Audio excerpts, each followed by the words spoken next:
Hello welcome to political spice. నేను హరికృష్ణ. పాటల్లో జోల పాటలు వేరయ్యా అన్నారు పెద్దలు. అంటే ఏంటిది అనుకోవద్దు, జోల పాట పాడుతున్నారు ప్రస్తుతం పవన్ కళ్యాణ్. సీట్లు కాదు అధికారంలోకి వస్తే వచ్చే పదవులు ముఖ్యం అంటూ కాపులకు, అలాగే వారి అభిమానులకు, కార్యకర్తలకు ఒక రకమైన జోలపాట పాడుతూ వాళ్ళని మోసం చేస్తున్నాడు.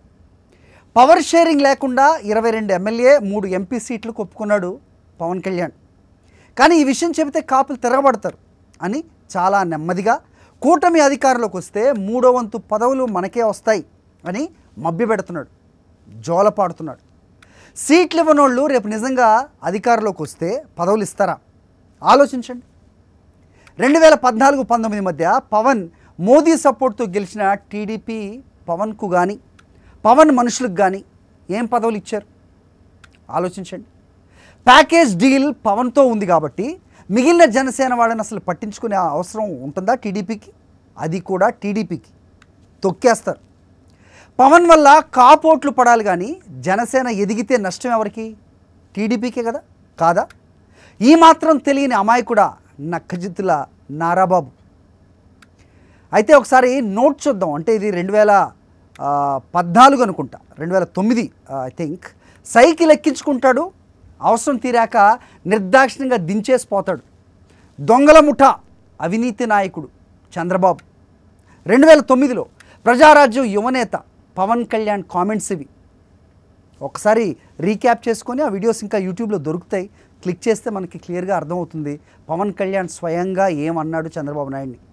ఓకే, సో మారిన సమీకరణాలు, అయితే ప్రభుత్వం మీద ఉన్న వ్యతిరేకత చీలకూడదు అని ఏదైతే చెబుతూ వస్తున్నాడో, సో ప్రస్తుతం జనసేనని నమ్ముకొని వస్తున్న ఈ కార్యకర్తలు అవ్వచ్చు, లేకపోతే టికెట్ని ఆశించే వాళ్ళు అవ్వచ్చు, వాళ్ళకి పాడుతున్న ప్రస్తుత జోలపాట ఏంటి అంటే పవర్లోకి వచ్చాక పదవులు మనవే.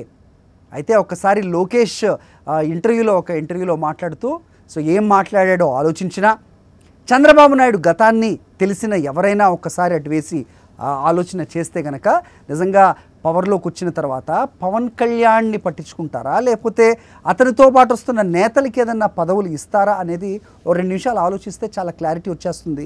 ఇది రాకెట్ సైన్స్ కానే కాదు. మరి ఈ జోలపాటలో నిద్రపుచ్చుతున్న ఈ కాపు సామాజిక వర్గానికి కావచ్చు, వాళ్ళ అభిమానులకి, కార్యకర్తలకి వాళ్ళని నిద్రలో జార్చే ప్రయత్నం చేస్తున్న పవన్ కళ్యాణ్ ఏ మేరకు సక్సెస్ అవుతాడు ఆలోచించాలి. సో కాపులు దీన్ని ఏ రకంగా చూడాలి అనేది కూడా ఖచ్చితంగా వాళ్ళు ఆలోచించాలి. బెటర్ లేట్ దెన్ ఎవర్ అంటారు కదా. You have to think about this. That is about political spice for today. నేను హరికృష్ణ, సైనింగ్ ఆఫ్.